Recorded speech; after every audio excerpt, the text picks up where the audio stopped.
I close my eyes and I can see a world that's waiting up for me, that I call my own. Through the dark, through the door, through where no one's been before, but it feels like home. They can say it all sounds crazy.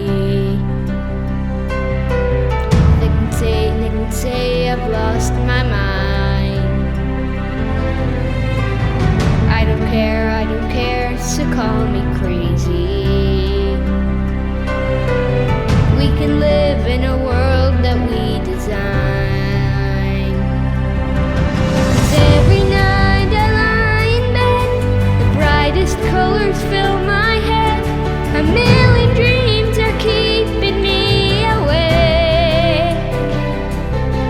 I think of what the world could be, a vision of the one I see. A million dreams is all it's gonna take. Oh, a million dreams for the world we're gonna make.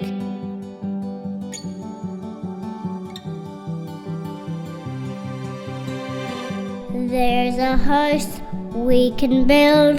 Every room inside is filled with things from far away. Special things I can pile, each one there to make you smile on a rainy day. They can say it all sounds crazy.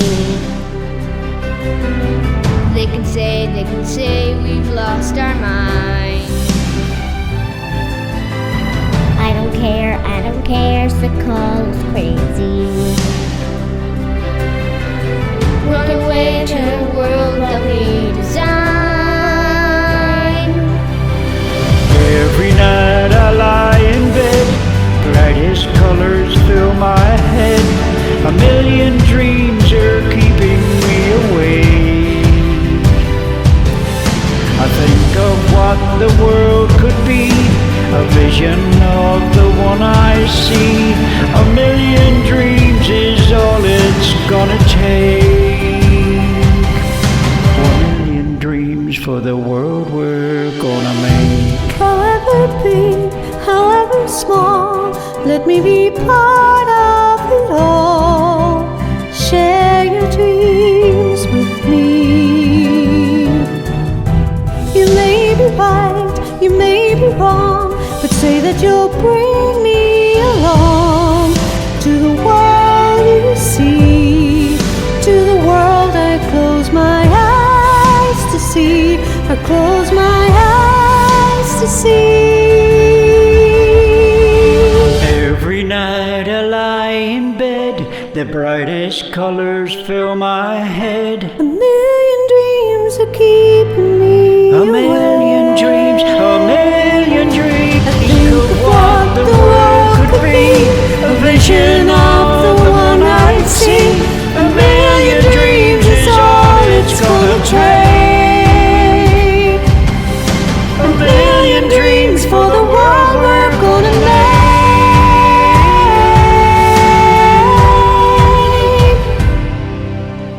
for the world we're gonna make.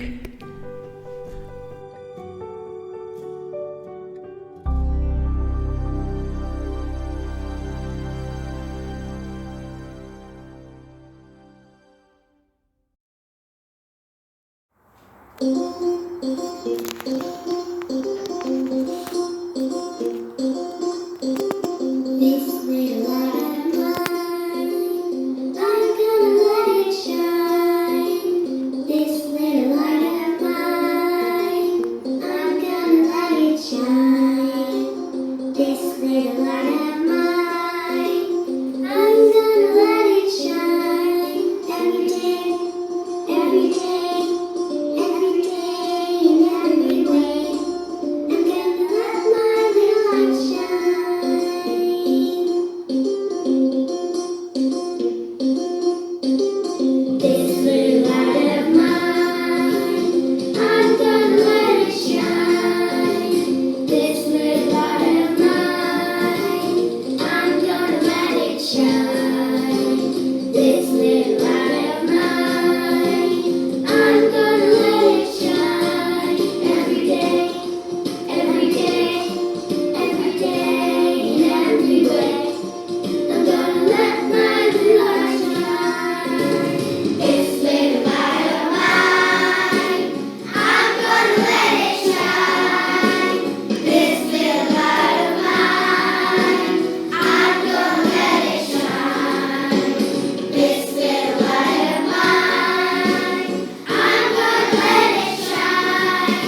Come on, last one. Ready?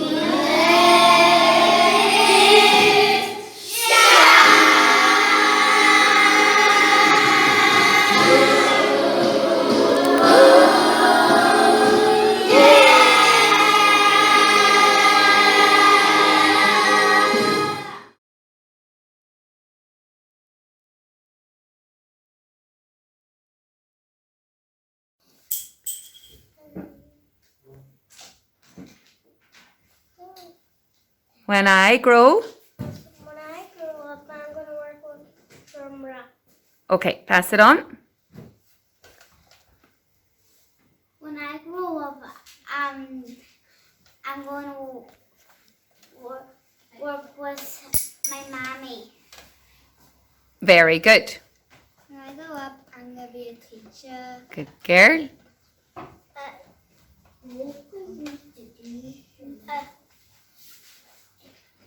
When I'm gonna work with another scientist.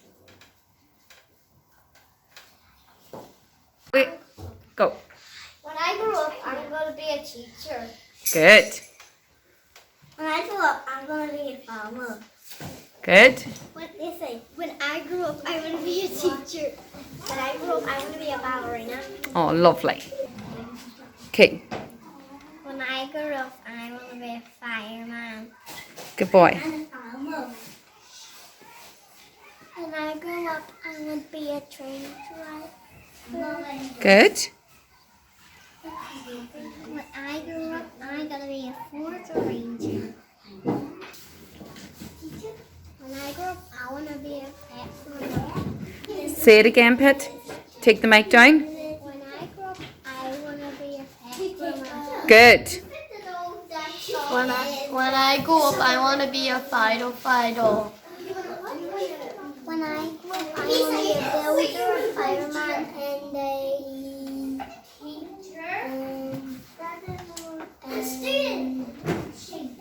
where my daddy works. Good.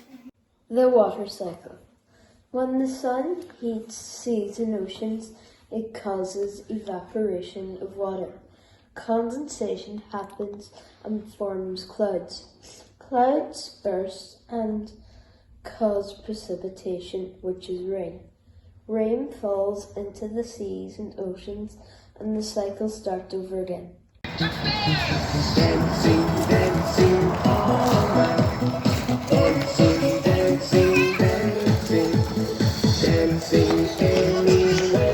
Woo!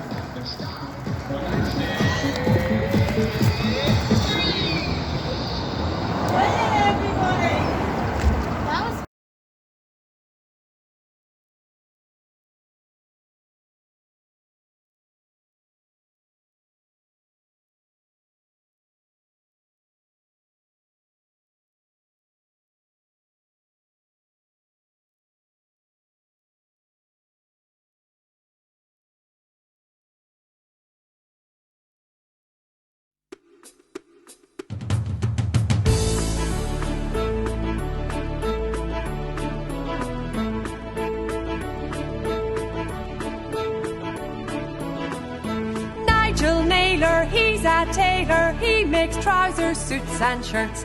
Penny Proctor, she's a doctor, comes to see you when it hurts. Peter Palmer, he's a farmer, he's got cows and pigs and sheep. Wendy Witter, babysitter, minds the kids when they're asleep.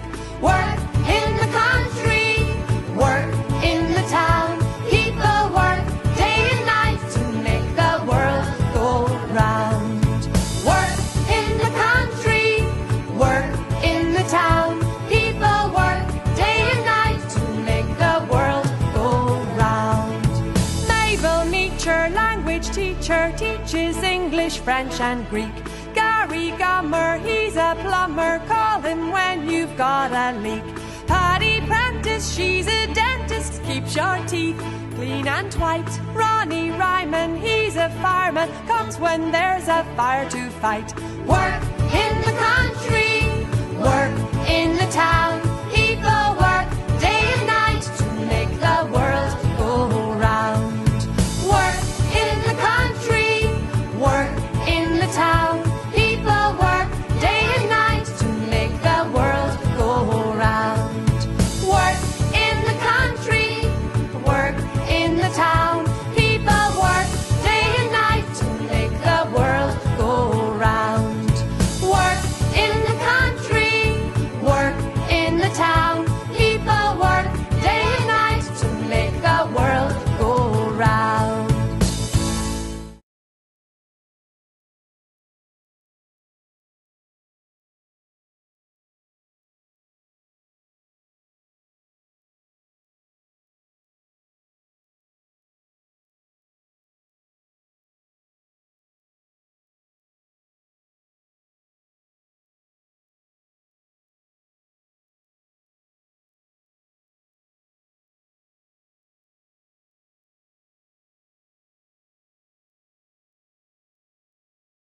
Hello, everyone.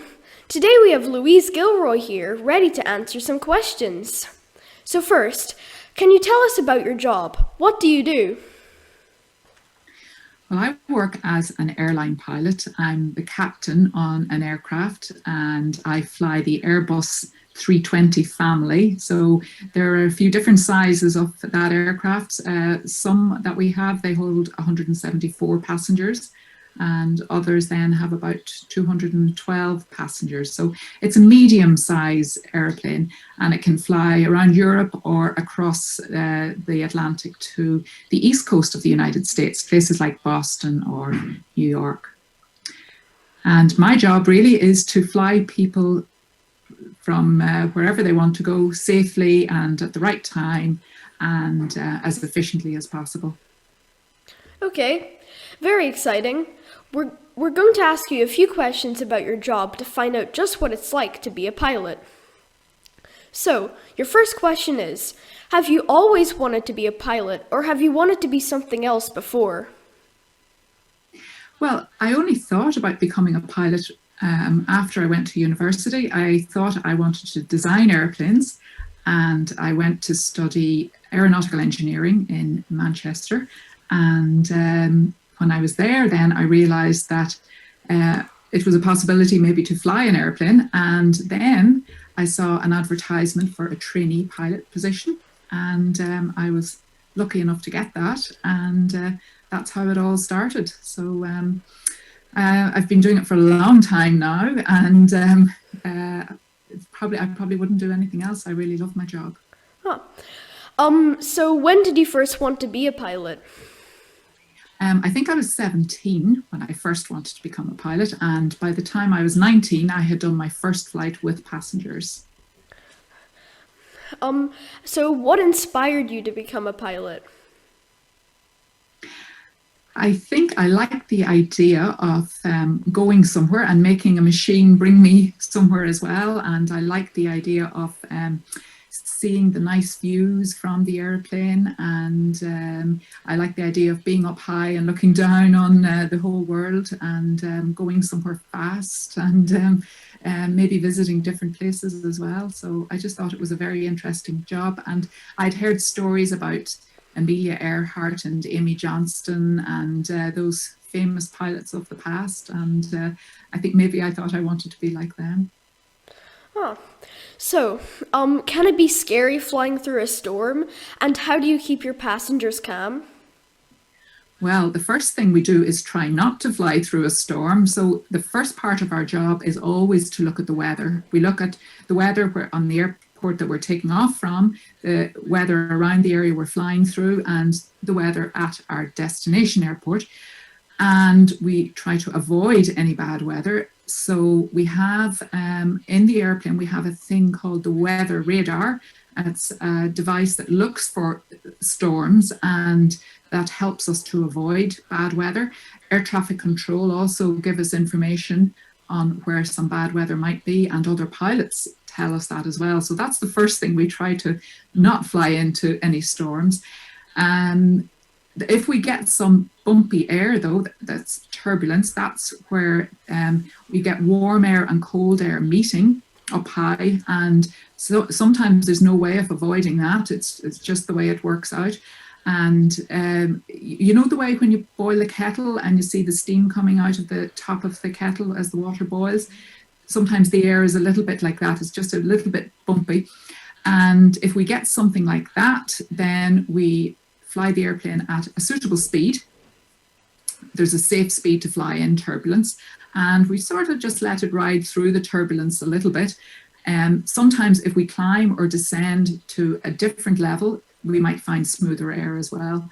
So, but the airplanes usually are okay at flying through turbulence. It just sometimes feels worse for the people in the back and not so bad.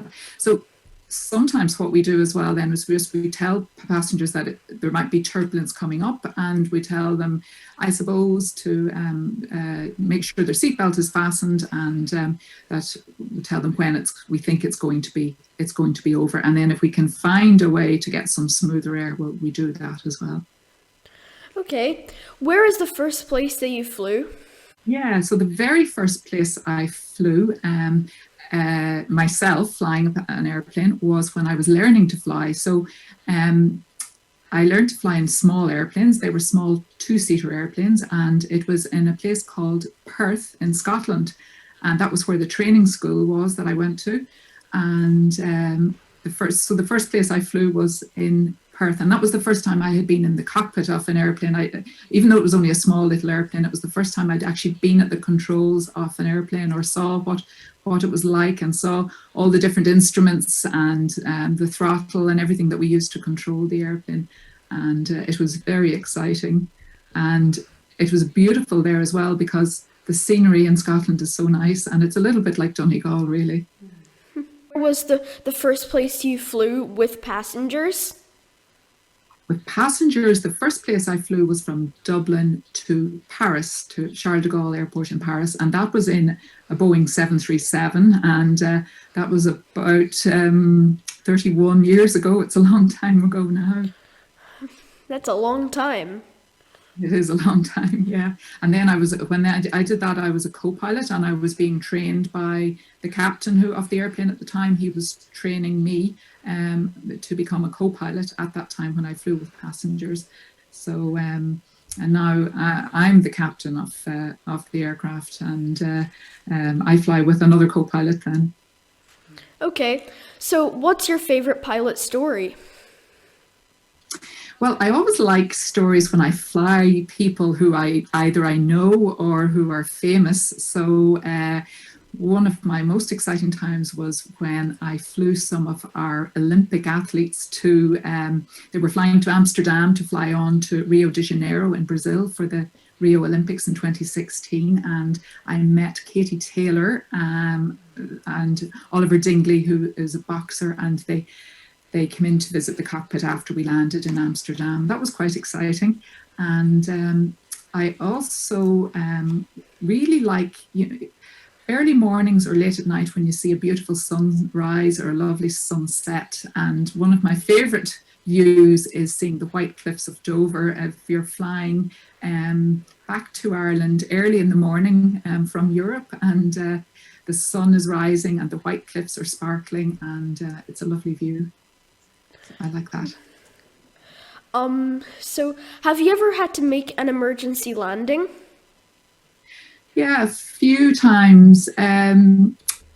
Recently, some birds flew into one of our engines. I think they were seagulls, and did a little bit of damage to the engine. So it was just after taking off in Dublin, and just as we lifted off the ground, the birds flew into one of the engines.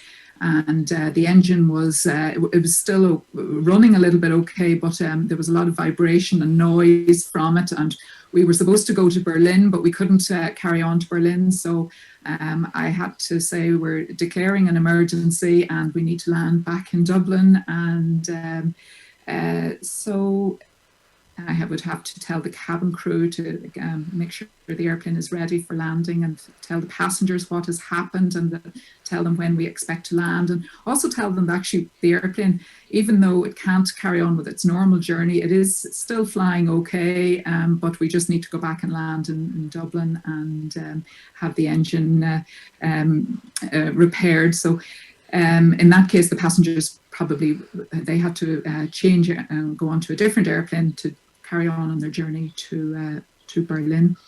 So that's my most recent emergency landing, I suppose. Is it hard being a pilot? Sometimes it's hard getting up so early in the morning. It's hard learning. It's like everything you learn.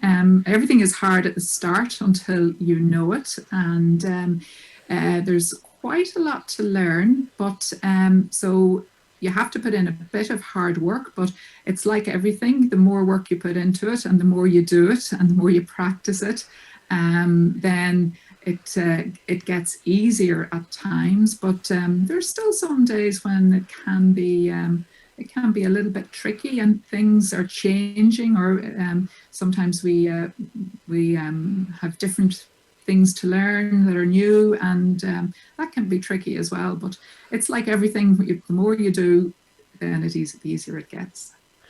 And now we have some questions from my classmates. So the first one is a bit technical. What type of engine does the plane have? So they have jet engines. The aircraft that I fly has jet engines, and the most recent type of aircraft has what's called a LEAP 1A engine, which is a very efficient engine. It uses much less fuel than previous engines. It's quieter as well, and it has a big fan at the front to suck in the air, and then the exhaust of the engine then is what makes the airplane fly. It gives it the thrust to make it fly. So, have you always worked with Aer Lingus, or have you worked with a different company before?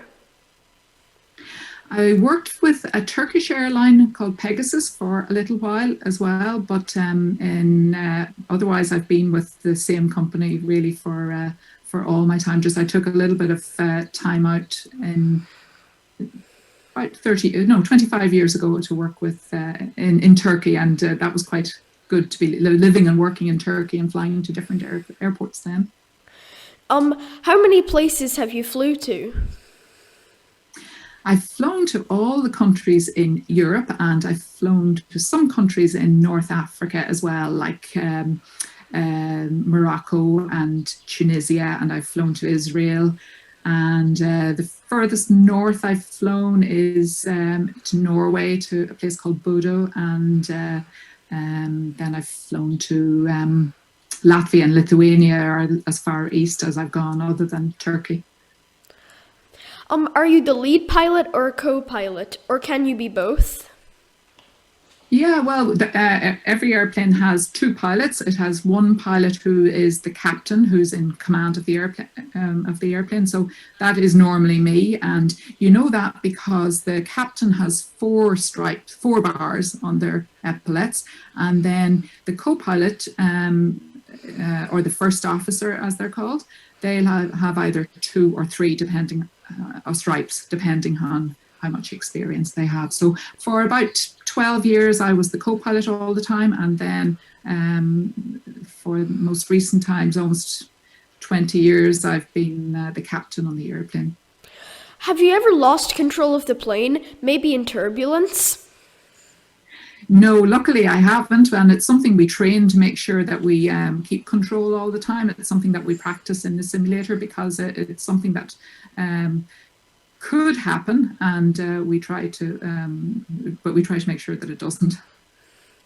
How many years does it take to train to be a pilot?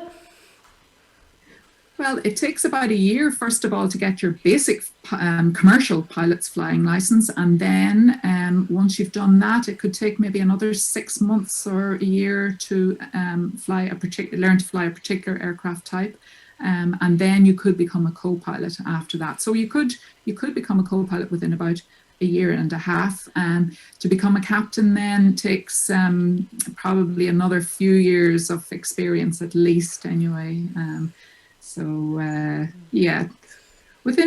Certainly within about a year and a half to 2 years, you could become a co-pilot. What was the biggest and smallest plane that you've ever flown? Well, the smallest airplane is the airplane that I started with, called a Cessna 150. Great, so there's a picture of a Cessna 150. And the biggest airplane that I've flown is the Airbus 321 that I mentioned can hold 212 passengers. So that's all I've flown at the moment. How do you keep track of the different time zones? Well, usually at work, everybody operates, air traffic controllers and airlines worldwide operate on UTC, which is Universal Coordinated Time.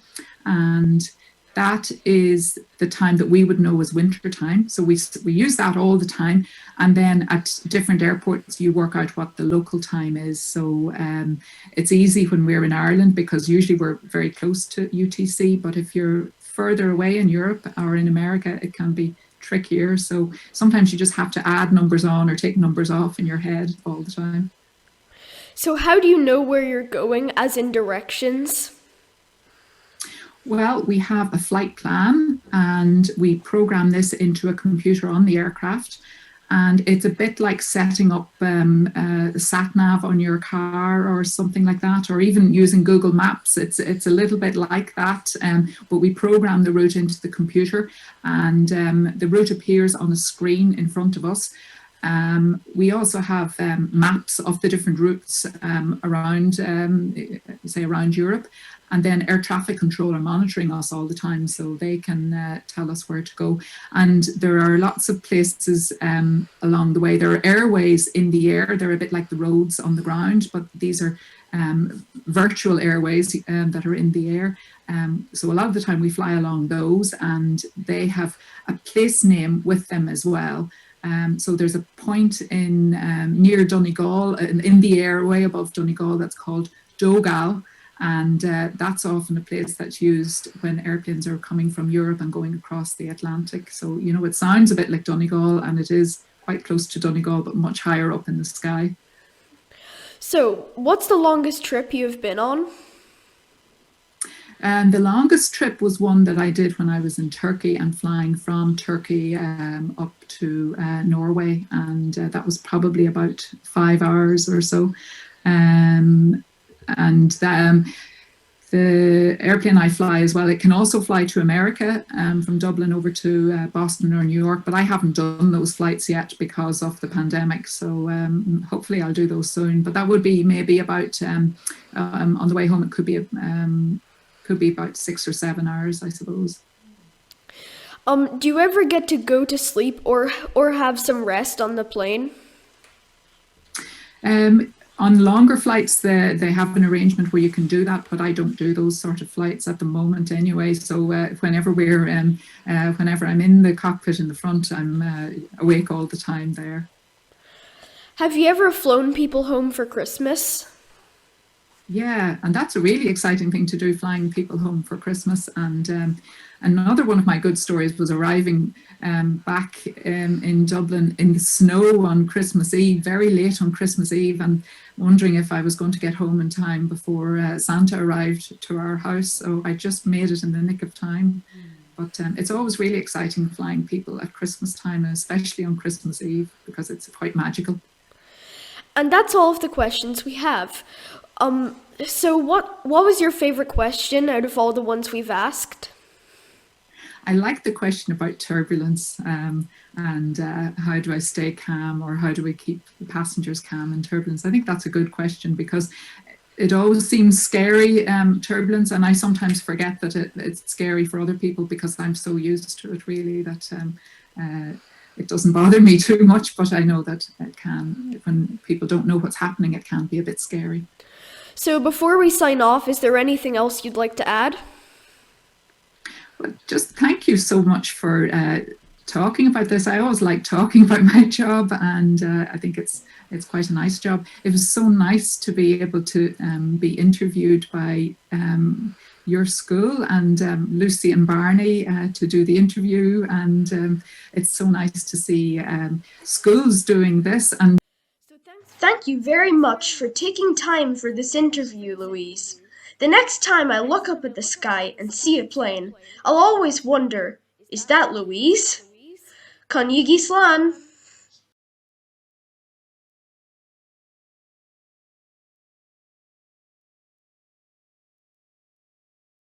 What is your profession?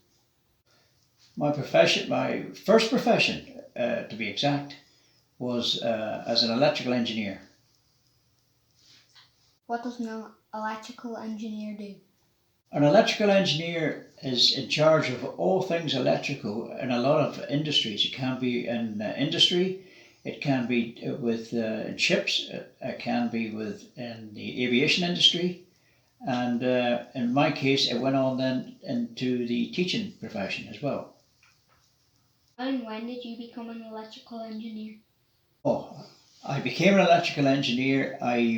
I was brought up on a huge naval base in Devonport in Plymouth in England, and I joined the Navy, and the Navy then put me through my education, and because I came from a working class family, we couldn't afford to go to university in one go. So what I did was I worked with the Navy 2.5 days a week, and then 2.5 days a week I went to college, and I went through the normal steps of getting an ONC, which was a qualification, an OND, an HNC, and then an HND, which is the diploma. And in the final year then I got my Bachelor's of Science and became an electrical engineer on my last year with the Royal Navy. Where were you an electrical engineer? Well, I actually finally qualified as an electrical engineer in my final year, which was in Belfast. And even though I come from Devon in England, my final year with the Royal Navy was spent at a Navy base in Belfast in 1971. What did you do as an electrical engineer?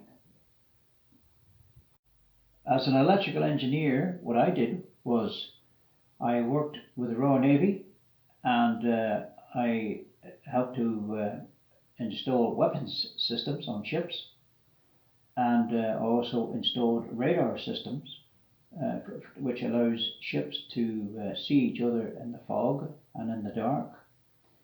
And then finally when I finished, I was taken by Rolls-Royce. Once I qualified, Rolls-Royce Aero Engine Division, and they offered me a job at Rolls-Royce in Derby, back into England again, where I worked on the big aero engines, the big jet engines that you see hanging down from the wings of aircraft. And I did that for 5 years. Thank you. Today I will be playing O'Keefe's Polka.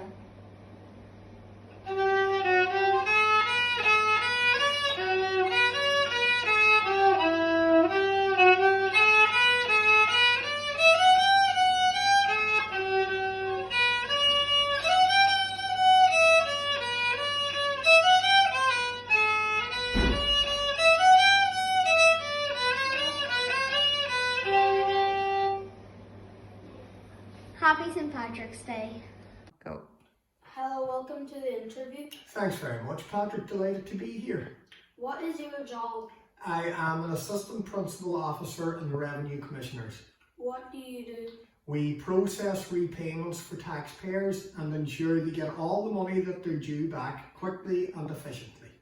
How long have you been doing that? Well, I've been a civil servant for almost 21 years, but I haven't been on the Revenue Commissioners. I was in social welfare in Dublin for 3 years, then I was in foreign affairs in Dublin for a year, and then I was in revenue in Dublin for 3 or 4 years after that, and then I transferred back to Letterkenny around 2008. Did you have to go to college to get your job? No, I didn't have to go to college to get the job that I started on. I was a clerical officer in social welfare, and all that you needed to become a clerical officer was a good leaving cert. But I have went to college since I started working in revenue, and I have a degree. Are you in charge of other people? Yes, I have a team of 34 people. Where is your place of work? My office is in Monaghan, which is about an hour and a half drive away from Letterkenny. Do you have to go there every day, or can you work from home because of COVID? Well, before COVID, I was able to do 2 days a week from the Letterkenny Revenue Office and 3 days a week in Monaghan. But since COVID, I've only been to Monaghan about 5 times in the last 13 months. Do you like your job? I do. I really like my job. Do you think you'll be doing that job for the rest of your life? Well, I'll definitely be a civil servant for the rest of my life, but I don't think I'll be in revenue for the rest of my life. What I like to do is stay in the same job for maybe 3 or 4 years and then transfer to a different department. That way I can build up knowledge and expertise in different units. Okay, done.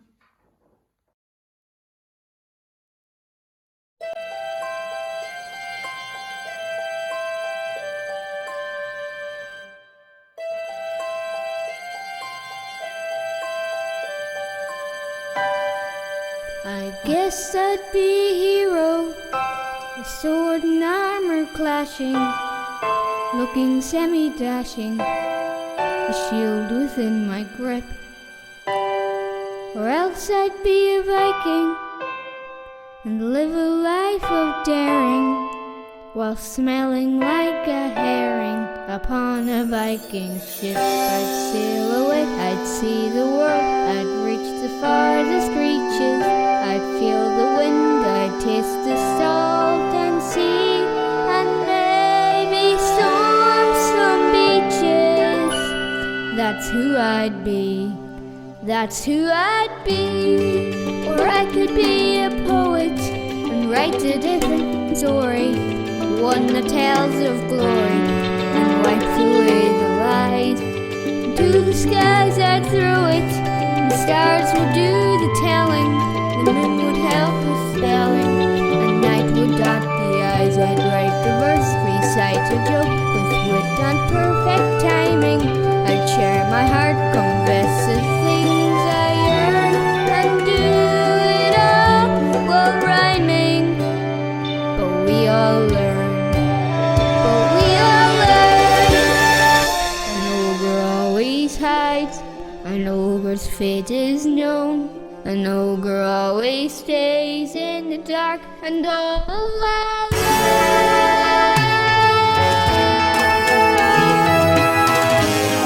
So yes, I'd be a hero, and if my wish was granted, life would be enchanted, or so the stories say. Of course I'd be a hero, and I would scale a tower, and save a hopper's flower, and carry her. Standing guard would be a beast, I'd somehow overwhelm it. I'd get the girl, I'd take my breath, and I'd remove my helmet. We'd stand still, we'd speak of love and feel the stars ascending. We'd share a kiss and I'd find my destiny. I'd have a hero's ending, a perfect happy ending. That's how it would be. A big, bright, beautiful world, but not for me. An ogre always hides, an ogre's face is known. An ogre always stays in the dark and all